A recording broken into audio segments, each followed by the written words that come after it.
Yeah, it's not always due to smoking. So there are about 15% of people that do get cancer that are non-smokers. So that's about 15% right now. So it's actually increased a little bit over the years, but it's almost 16 maybe, but getting closer to 16 maybe. But I've seen both. But yeah, it could just be genetic. It could just be due to like a family history and genetic. But sometimes people don't even have a family history.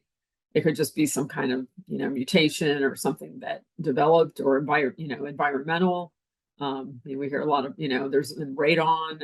If somebody is sitting on, a bed of rayon and doesn't know it, or, there's other environmental factors too that could cause that. And there are, we do hear, and I think, who was it? The guy, the Superman, I can't think of his name. His wife got lung cancer after he died, and Christopher Reeve.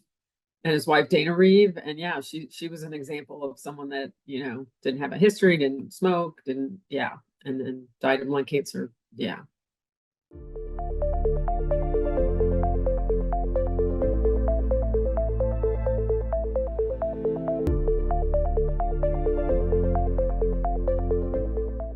Well, I have a couple studies that currently, so one is young lung study.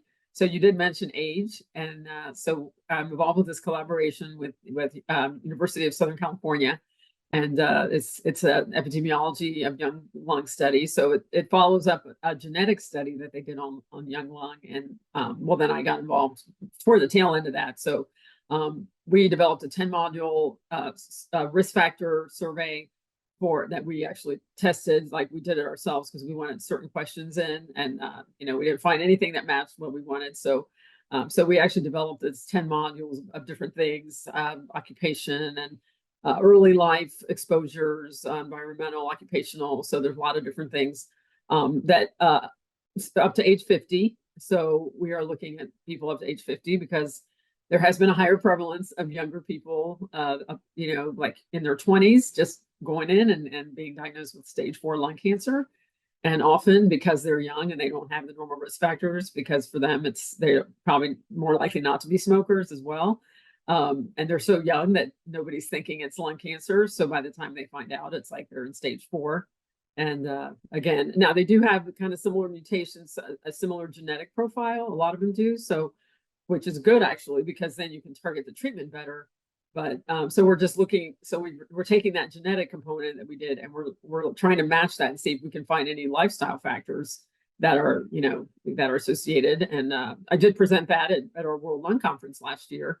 So yeah, so we're still it's ongoing. I'm currently looking at diet, and we've done a lot of different things with that. So that's a big study.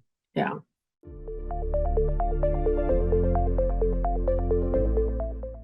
Yeah, I mean, we did find some of just a summary of what we found, that they had low, the younger lung cancer participants had lower overall smoking rates and tended to be normal BMI, which is body mass index.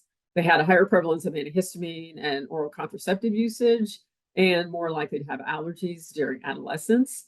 So we also found, as far as like mutations, because like I said, we were trying to match with the genetic part. We found higher rates of EGFR, which is a certain mutation, and ALK versus ALK. So we looked at ALK and EGFR because that's where we had more numbers. We didn't have enough numbers of the other ones, but so the EGFR had more increased smoking, lower BMI, increased age, female gender, decreased occupation. That's why I'm reading some of this. Decreased oral contraceptive and antihistamine use, and fewer allergies compared to those with ALK, which is another mutation. So we were only able to compare those, but we want to look also at ROS1 and KRAS. We just don't have enough people yet. So we do plan to add those.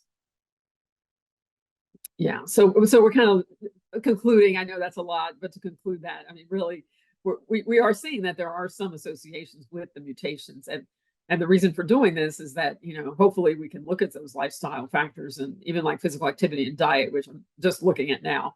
And if we know that, certain things, we could try to target that. If somebody is at higher risk or is diagnosed, we can kind of hone in on that right away and try to, maybe prevent it or getting it, from developing further.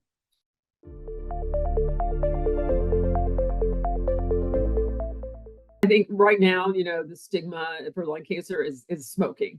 I mean, almost without a doubt, without question, if somebody says they have lung cancer, or you tell somebody they have lung, so this person has lung cancer, the first question is, do they smoke?